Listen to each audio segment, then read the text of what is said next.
What up, foodies and podcast lovers? I'm Jamie Arroyo, Asset CEO. And I'm Kirsten, Assets Marketing Manager. It's our pleasure to welcome you to episode 5 of our podcast.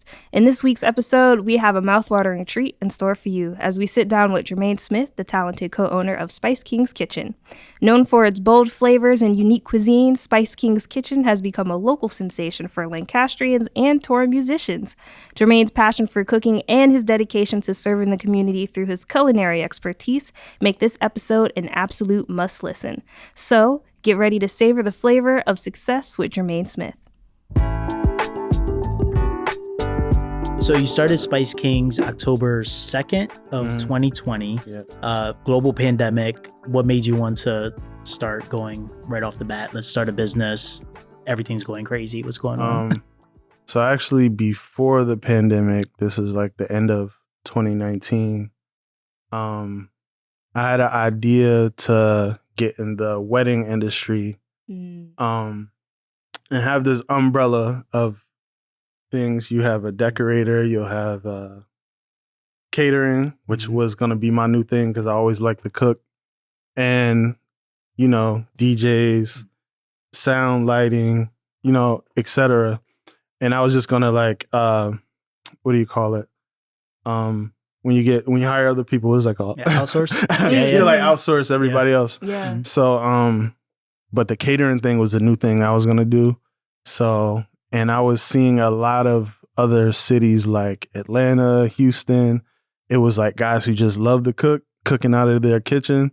And 2 years later, they got their own restaurant because they created a name. So, created the name SpiceKings, and my nephew at the time, he lived in Vegas, and you know, he went to Cordon Bleu, so you know, he always cooked as well. And I'm like, yo, man, we should keep this SpiceKings thing going, you know, and maybe look for like a food truck or something. And he came down for Thanksgiving. We kind of brainstorming because the page had already blew up before anything. Like I was literally cooking out of my home kitchen. Wow. And the page is blowing up. They're like, "Oh, where are you guys located?" And this is an Instagram page, This right? is an Instagram Straight from page. Instagram. Like straight from Wow. Instagram. I didn't put my name on it. I just start posting and adding people. And it started blowing up. People were inquiring. And I didn't say anything. I just kept like, coming soon, coming soon. That was like, I just kept saying coming soon. I didn't give any info. And the page just people start following people I know, and I'm like, it could turn into something. And then before you know it, the pandemic happened. I'm like, yo, places are closing down. We might want to, you know, and then I wasn't working, you know, I work construction. So I wasn't working. So I had time to, you know, look at stuff and brainstorm, and I kept the posts going throughout this time. And then we end up scoring a gig at Reverb in Reading, PA. Okay. So, and that's just off the page. Wow. Like we didn't have a kitchen or anything. So they hired us because, you know, at the time, certain bars, they couldn't serve people unless they had food. So we were outside on the patio. I had my propane griddle. I had a fryer. And we was slinging food like that. Y'all was cooking outside. We was cooking outside. Yeah. We had my girl at the time. She was the cashier. Me and my nephew working and we was making a killing. Yeah. And then we had done this like 3 or 4 times. And you know, places were closing down. So I was driving past, funny story. I was leaving child support court. And, you know, I had my shirt on or whatever, you know, trying to look professional. And I'm driving past, I'm coming from downtown, turn on Prince Street. I've been seeing this place available, but there's no signage, no for lease, no nothing. So driving past, even if I'm not, you know, going that way, I'm gonna still drive past, nothing. So that day after court, I walked up to the mailbox. You know, there's tenants upstairs, and I put like $20 in the thing and said like, hey, if you can get me the information for your landlord, you know, and I'll pay you more if I score it. Yeah. So literally That was Thursday. The next day, driving to Reverb, calls me, hey, the space is available when you want to come see it. We go see it Monday. By Friday, we sign the lease. Wow. So that's just to show that like having government buildings located downtown spurs entrepreneurship. So that's the lesson learned there. Yeah. So I actually know Jermaine personally, probably for 20 plus years. I met Jermaine when I was 14 years old, freshman in high school, when you just moved from Cleveland to Lancaster. Yeah. So I'm going to start off with this story because I could probably tell your superhero origin story, but I want you to do it. But I have to start off with this story. So we're 14 years old, and this is how I knew Jermaine was just like eventually going to start his own food business, right? So we've been doing probably an annual Super Bowl party, you know where this is going, for the last 20 years. And, you know, he comes over to my house with the other group of friends when we were 14 to watch the Super Bowl. And, you know, I'm thinking chips, wings, you know, pizza, something simple. Jermaine brings over his own ingredients, meat, all types of stuff.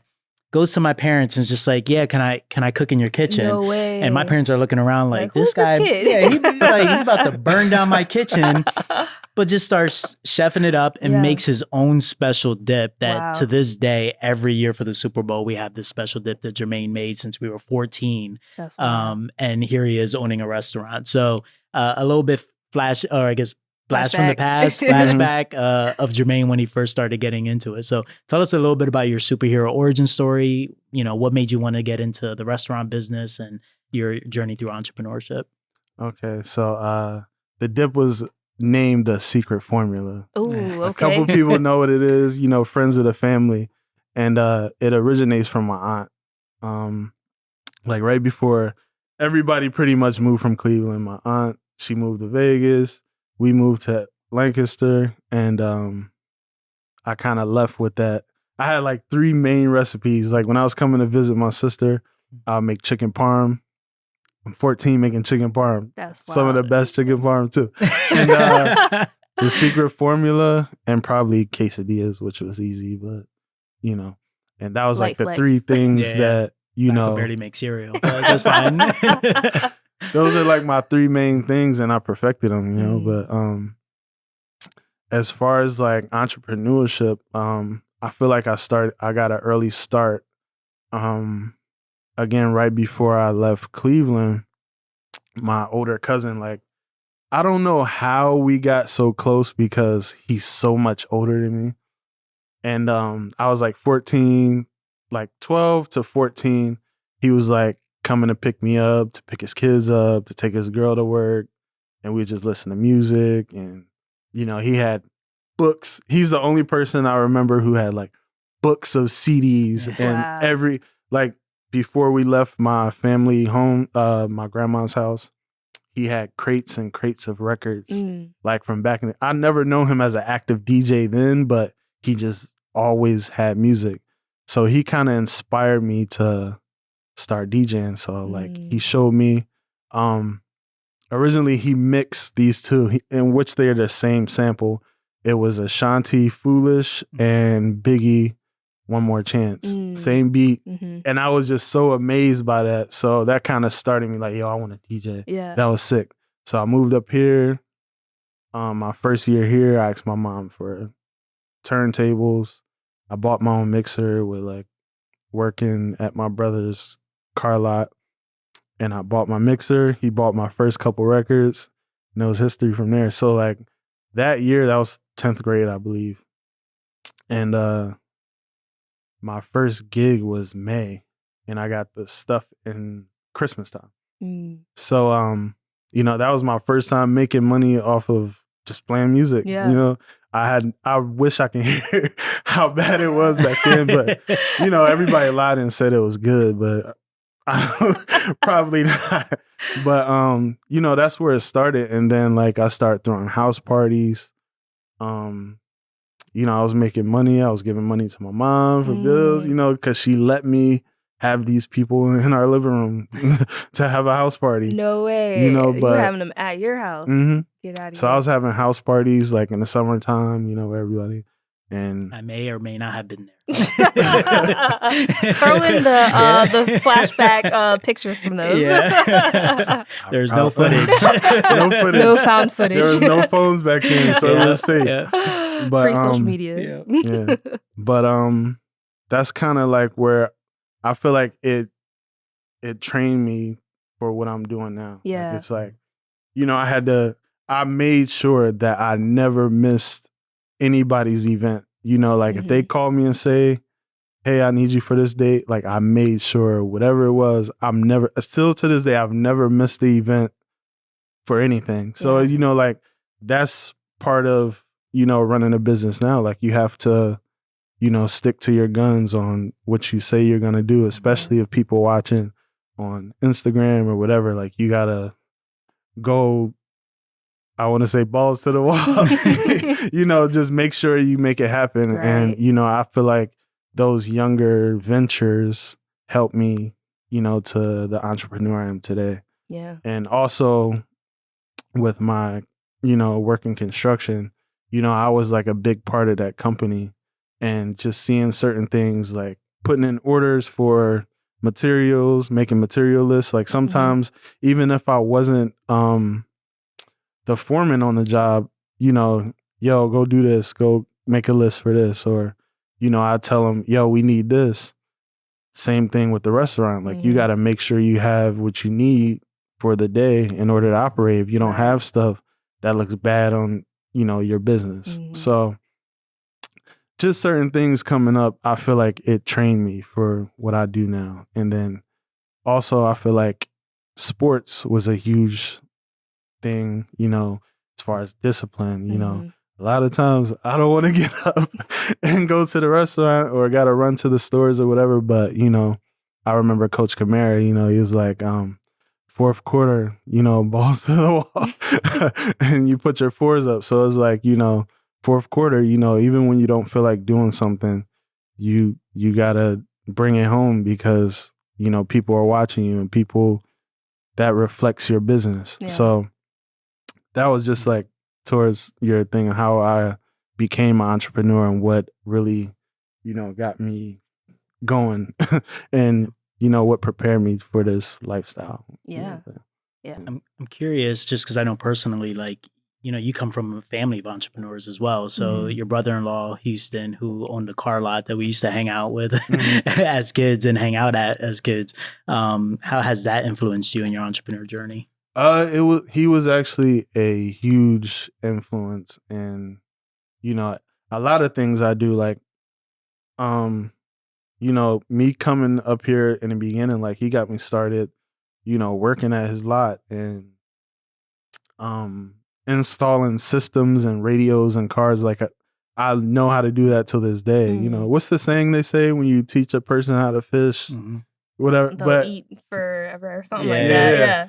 But that's pretty much what he did. Like, you know, like if the restaurant closed tomorrow, God forbid, you know, I can go install radios or, you know, and I feel like that kind of started my construction career, you know what I'm saying? Like just being hands-on and know how to cut wood. And, you know, there's apprenticeships for that for years to learn how to do that. And I kind of got a head start at a young age.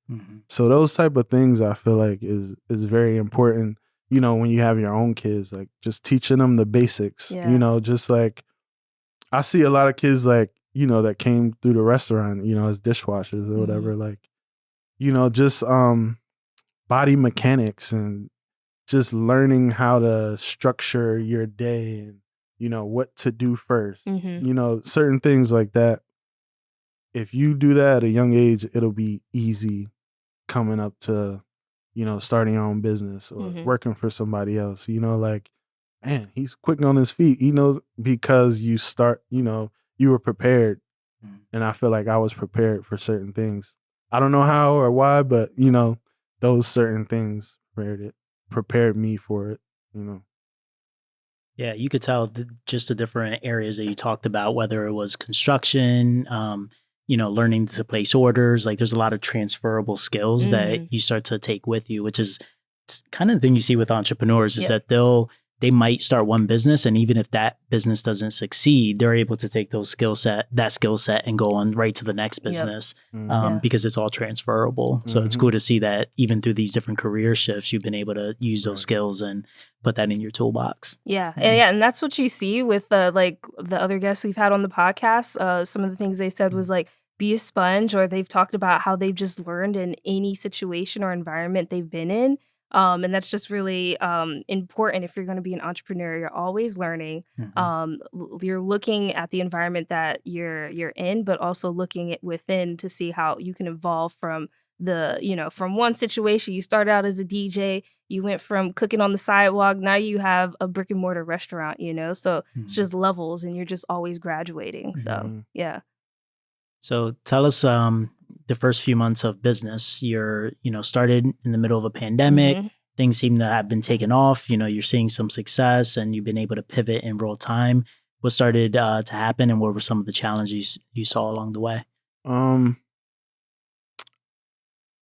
The biggest challenge, still to this day, I feel like the size of the kitchen we got couldn't really hold up to the volume of people we had. Like we had a line around the corner. Wow. And like it's been a thing, like your wait time, because like, hey, we got 2 fryers, bro.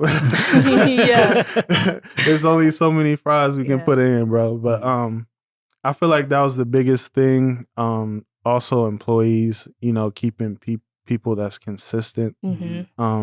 And I've heard before I even opened, like, yo, you're going to go through a lot of people. And that's what we've been doing. So it's kind of like hard trying to keep a certain standard, when you don't have somebody under your wing to help you keep that standard, or somebody that, I always say, and I still haven't found it to this day, somebody who cares about the brand just as much as you. They don't, they don't have to care about the business, but just care, be down with the brand. Like, yo, I want y'all to, I want this to be, and I would definitely let them showcase, like, yo, come up with a special next week. You know what I'm saying? And and just let them rock. But I haven't found that yet. But I feel like that was a huge challenge in the beginning. Yeah. So it's like, draining me and my partner. Man, we need a break. But, at the beginning, just got to thug it out and get it done. But I feel like that was the biggest thing. And it's still a challenge to this day. But I feel like we went through a bunch of different stages of challenges. Like the biggest, like it was great in the beginning because like we were doing crazy numbers. But like over time, we slowed down a little bit, which was good. You know what I'm saying? You can give out better quality food. Like I even heard like a couple restaurants, they don't like to have a lot of people. Wow. Okay. Because their quality, they like to take their time, slice the sashimi or whatever. You know what I'm saying? Like it takes time. It takes a lot of time to do that and skills. So it's like, they want to have a decent amount of numbers, but when you're getting slammed all the time, you can't keep up. And you're going to run out of stuff. And, that was another thing in the beginning. We was running out of stuff. We didn't have that much storage. So I was like, all right, we sold out for the day, which is good. I'm not complaining, but,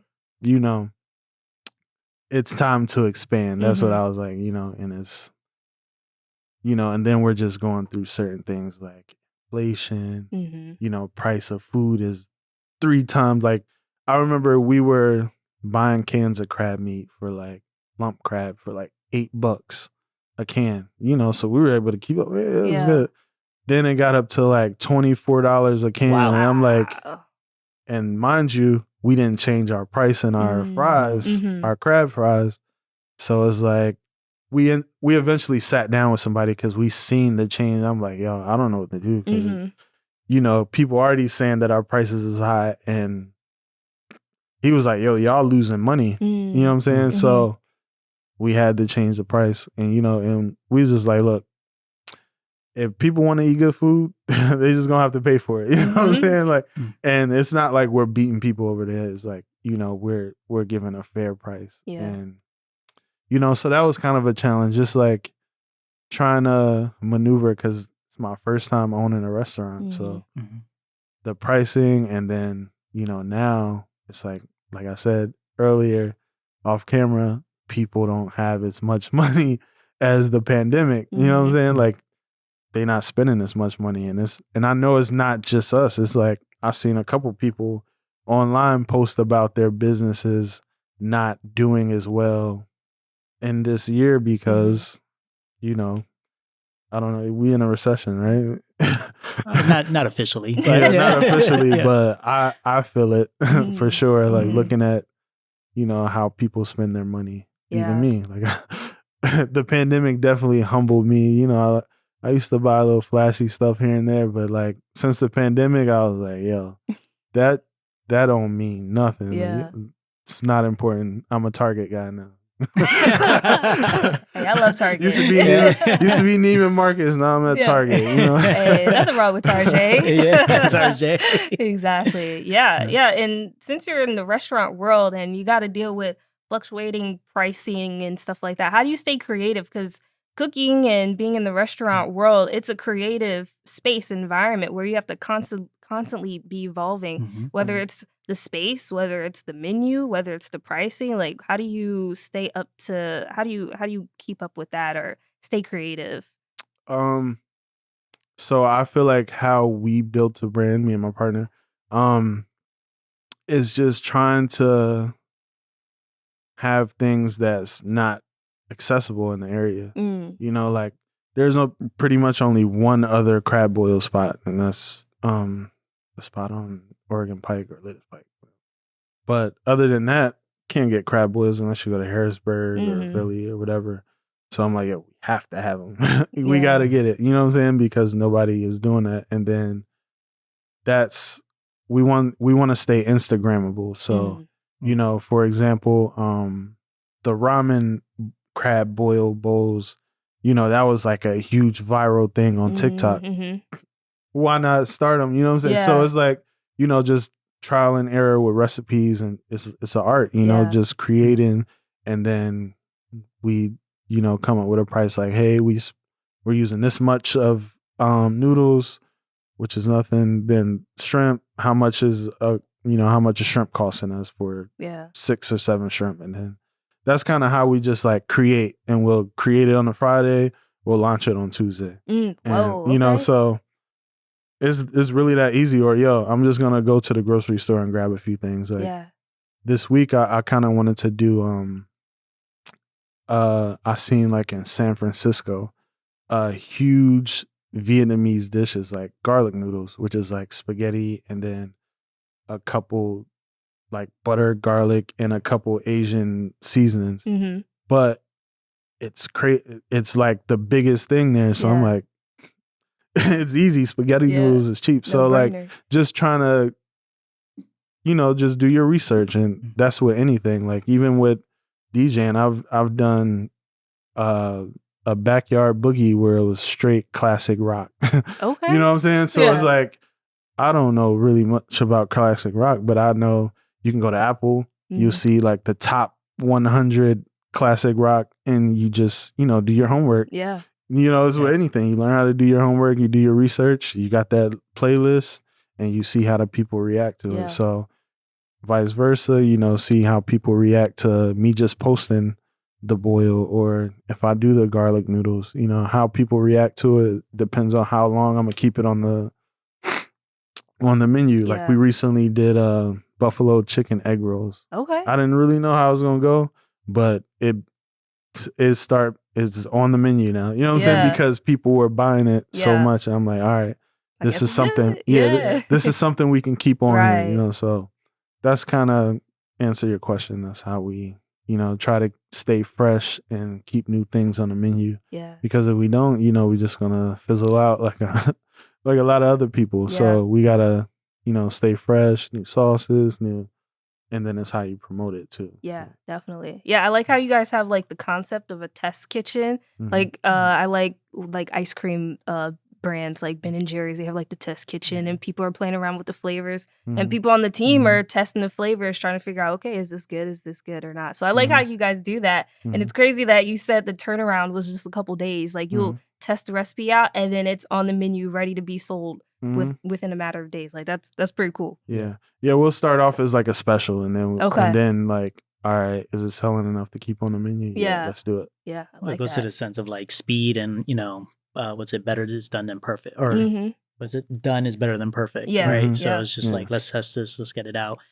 There's also something you said that's I never realized it till now, but the way you would DJ, right, is you would listen to the audience and what did the audience want. So didn't matter the genre, but you were just vibing off what the audience did, and you do that with food, Yeah. based on like what do the people want, and I Mhm.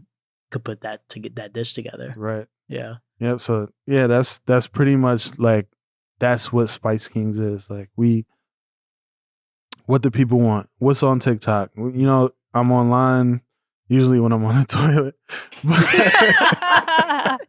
But that's when, before, that's when men, come up with their greatest thoughts. In the shower, on the toilet, in the shower, on the toilet, like you're just thinking. And, I feel like a lot of times, like, yo, I just seen this. And I'll text DeMonte like, yo, we got to do this, Joy. And it works, most of the time. Yeah. So that's Data informed research. There you go. Or data informed products. That's Exactly. It looks different from everybody. So, but it Love works it. for you. Yeah. So, yeah.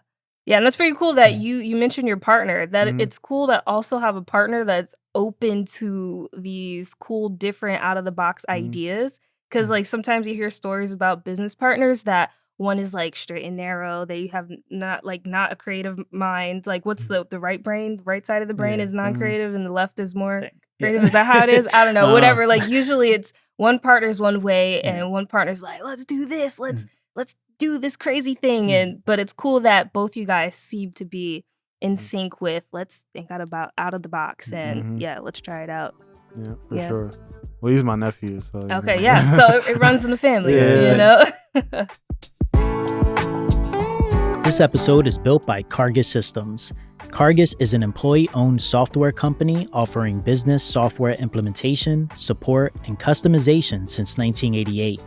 Driven by its purpose of shared success, Cargus gives back to the Lancaster community through STEM initiatives, art programs, event sponsorships, and more. Visit Cargus.com to see what makes Cargus a reliable software partner and one of PA's best places to work. So what were some cool, you guys opened up during the pandemic. What were some cool achievements that has happened since you guys have been open that you're like, whoa, we did that. That's awesome.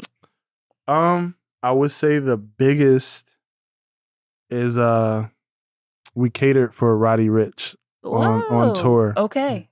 He was on the Post Malone tour. So how that happened is there's like what do you call it? Like kind of like the media team, like the guys that go on tour with them, like the stage managers and stuff like that. They work at Rock Lidditz. Right. So they said they were on Yelp or whatever, and they just seen us on there. They pulled up and they was like, yo, it was like, they was probably like 15 deep. Wow. Whole entourage. So food up in the restaurant. Yeah. And they travel for work, and they was like, man, they pretty much came like 2-3 times a week. Wow. And the manager of the tour at the time, he was like, yo, I'm bringing Roddy Ricch down. Well, he's gonna be here. And I was like, for real? So he was like, yeah. And there's orders for him actually. He's at the room. I'm taking it back to him. I was like, wow. Like this was like a Thursday. Yeah.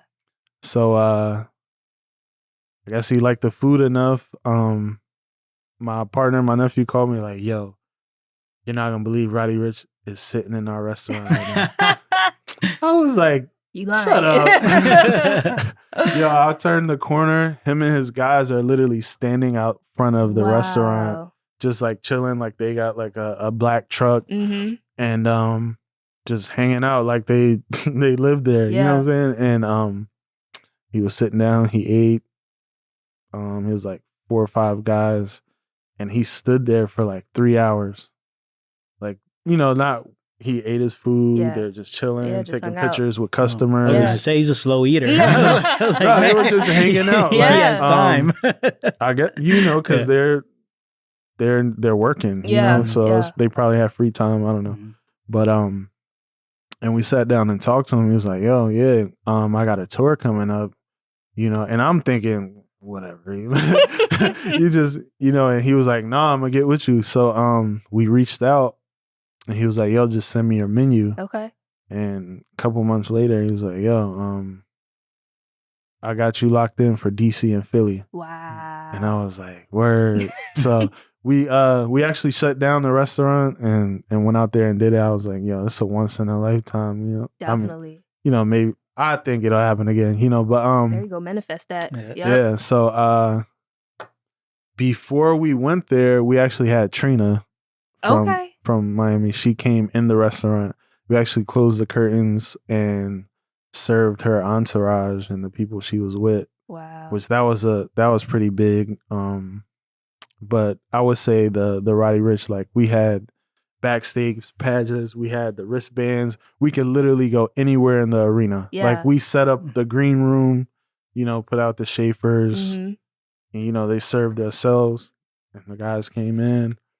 And funny story, Post Malone, he has like 30 security guards. Like you can't even see him. You'll just see like the top of his head because he has so That's many how I security usually walk around too. So Yeah. 30 security deep.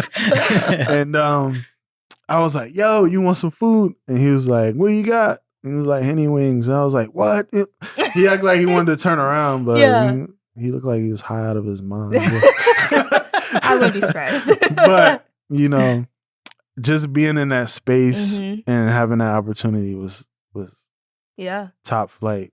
Yeah, definitely. So, and we got paid good on that for the 2 dates. We also did I don't know if you know Benny the Butcher and J.I. the Prince. Okay. We catered food for them too at Clipper Magazine Stadium. Okay. So we trying to keep that going. Yeah. Because that's a good look. You never know. Hey, I want to buy your brand or something, or I want a franchise. And that's I think we have a franchisable brand, if that's a word, but it's just getting in the room with the right people to get it going. Yeah. Just your average celebrity chef, just casually flexing on us. Celebrity chef I get is it, definitely on the resume. Yeah. So you talked a little bit about some aspirations, but where do you think Spice Kings can go from here? I think as hard as we want to work it, I mean, it's literally, it's like getting on the tour. It's like, the behind the scenes, like the administrative part of it, Mm-hmm. right? Like that, doing those type of things is what's gonna make it happen or not make it happen. Yeah. I always think of the saying, "Closed mouths don't get fed." So if you don't reach out and network and talk to people and just say what's on your mind, and they can either say yes or no. So I feel like doing those type of things, like when I put the money in the mailbox, that made it happen. If I would have never did that, who knows where Spice Kings would have been, Right.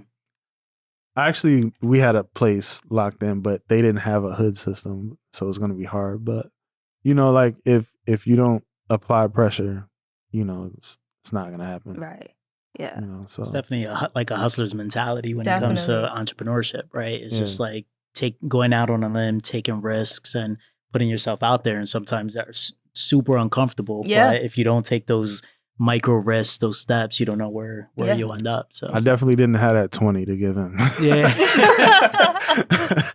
So Jermaine gave him a 20, but like the sign for the landlord was right there. It's just like That's funny. Yeah. They say you miss 100% of the shots you don't take. Yeah. So Michael Scott. I mean, no, wrong person.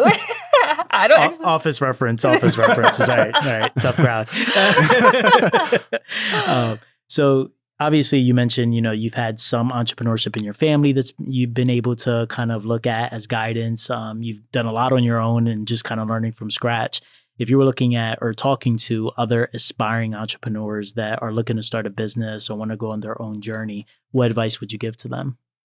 I would say first do your research, look at what other people is doing. Like, don't try to recreate the wheel, copy and paste. For real, copy and paste. Like, our base of our menu is like some of our favorite places, or some of our favorite dishes. And then we was like, oh, we don't have, what other place has it here? What other place has it here? And we're like, no. So, if we out of town, we can get it. So it's like, what do they say? Like, somebody has a need, you fill it. So that's what we were trying to do. Like, all right, we don't have this. Lancaster doesn't have this. All right. So try to find those things on the list, the top list, or even if it is here, there's no competition. There's other people selling crab fries or other people selling wings, but it's just, how are you going to shine outside of them? So like, make your wings with gold. I don't know. You know what I'm saying? Like, hey, gold do leaf that. or something. You know what I'm saying? Yeah. Like, make your food a thing. Make it yours. You can copy and paste, but make it yours. And I feel like people will eat that up. Literally. Another thing is like, no pun intended. Literally and figuratively. But as far as just like, being outside the box and work at it, talk about it. Talk, even if you ain't got nothing going yet, just keep talking about it. Start brainstorming, make the brand. Like, I literally made SpiceKings with no kitchen. You know what I'm saying? Like, no, nothing in my personal kitchen. So it's like, if you want it, start talking about it, start doing it or moving towards it. You know what I'm saying? And, I'm making food and half the time it's in the fridge, and get thrown away. So it's like, that was my investment. Yeah. I was investing in what it was, and, it turned into something. So don't be scared to just go out and do it. Like, if you ain't took the lash tech test or whatever, still show you doing lashes on your mom or your sister or something. I'm just trying to, at another whatever. But, just start doing it. If you don't start, it's never going to happen. Like you said, if you're going to miss the shots if you don't take it. Yeah. So. Exactly. Yeah. So I'm curious, is there any things that the community should be aware of that's coming down the pipeline for SpiceKings? Anything you want to promote? I would say we got the best wings in town. All right. It's a bold claim. Okay. So people are gonna have to go out and find out. Yep. Yeah. I want you to if they not the best, then I want you to tag us and say it's not the best. But I want you. Our crack sauce wings is the best wings in town. Y'all hear that? I feel like they're up and coming. Like, but I stand on our wings. Like, like I go to a lot of spots and I'm very picky. So it's like, so it's like, some places their wings are steroid wings, they're turkey legs. Yeah. Like, I feel like size matter. Pause. And like, be authentic. Like I see a lot of places they're just pouring out of the jar and tossing your wings. Like, all of our sauces are house made. All of our wings, fish, whatever is hand breaded. It's not frozen. Yeah. So it's like, we're authentic, and that's why I feel like our wings is top tier. Yeah. So I stamp that.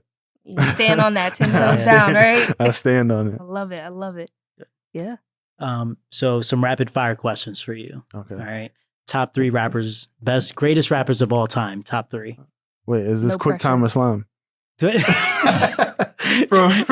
from Drink Champ. Yeah. I got my drink. We got water and coffee here. That's what we got. Yeah.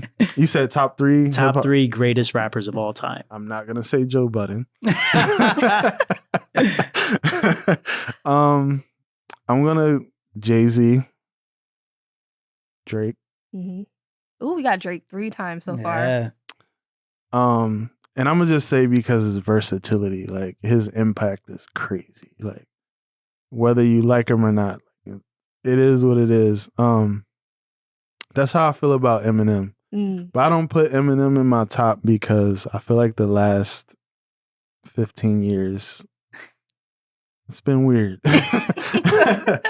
But if he rapped like when back in not he don't have to make the same music, but if he was somewhat hungry as he was before, like he's a top streaming artist ever, but he's just not on my top 3. So I'm just putting that out there. Not to hurt feelings out there. I like older, mature Eminem, but that's fine. It's all good. It's all good. You'd rather have Slim Shady. I get it. Yep. Slim Shady. 8 Mile, he went crazy. He did. What's that? The Chronic, he went crazy. Like, but Jay-Z, Drake. So Eminem is not in the top. Okay, I thought that's all right. All right. I'm gonna put Lil Wayne. Okay, respectable. Yeah.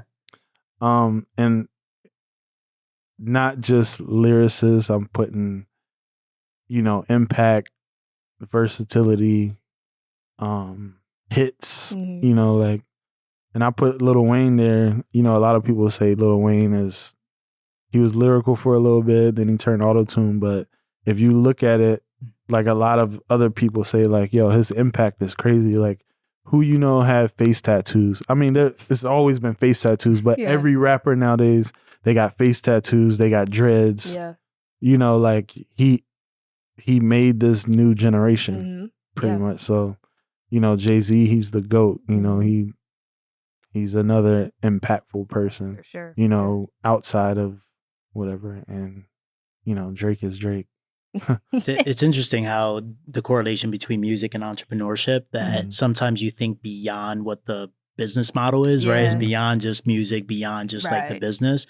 What you were talking about earlier, what's the brand that they carry? What's the impact that they have? Which, some legacy. Exactly. Some of the entrepreneurs that we help at Assets, like they are more known for the impact that they have than the actual business model that or the business that they run. Yeah. So that's it's interesting to think about impact in general across. Yes. Just to piggyback off that, like we have a picture of Nipsey Hussle in our restaurant. And a lot of people with a fair skin, they ask like, who's Nipsey Hussle?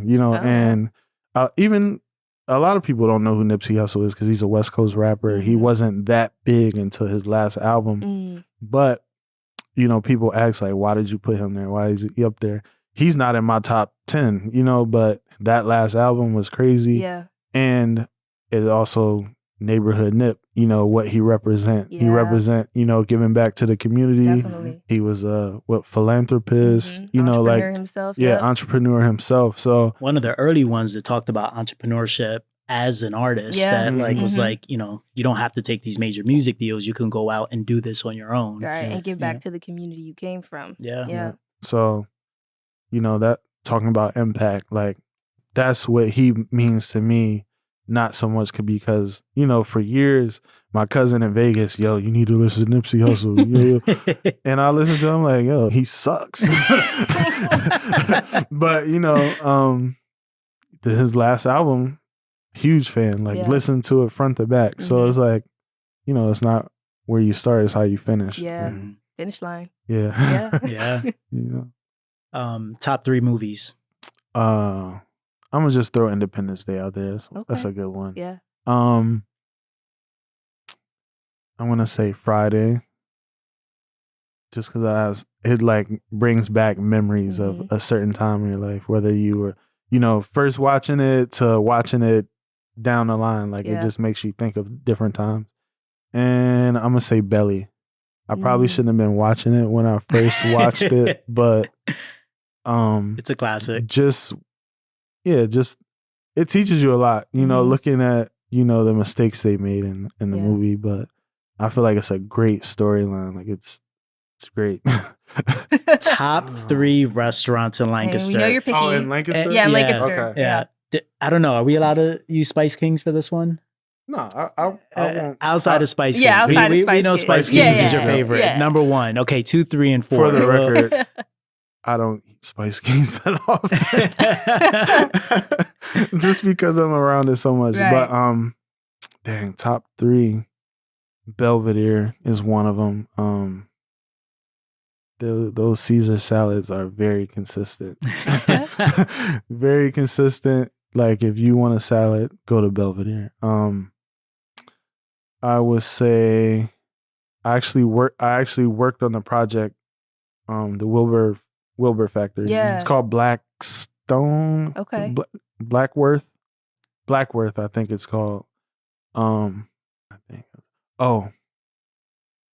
Route 66. Okay. That's my guy. But I'm thinking of like my categories is like authentic, Yeah. consistency, you know, like, and just flavors. Like I feel like Route 66 is I would put that number 1 out of my 3. Like, Okay. So if you watching this, bro, I get a discount on my next visit. Yeah. But best burgers in town, or one of the best burgers in town for sure. The tandoori tacos, crazy. Ooh, that sounds good. Yeah. Or like the Nashville hot sandwiches. Like, I haven't been there in a while. I might have to go back. That's where he's going right now for dinner. Yeah. And then I'm gonna put Proof up there because is that 3 or 4?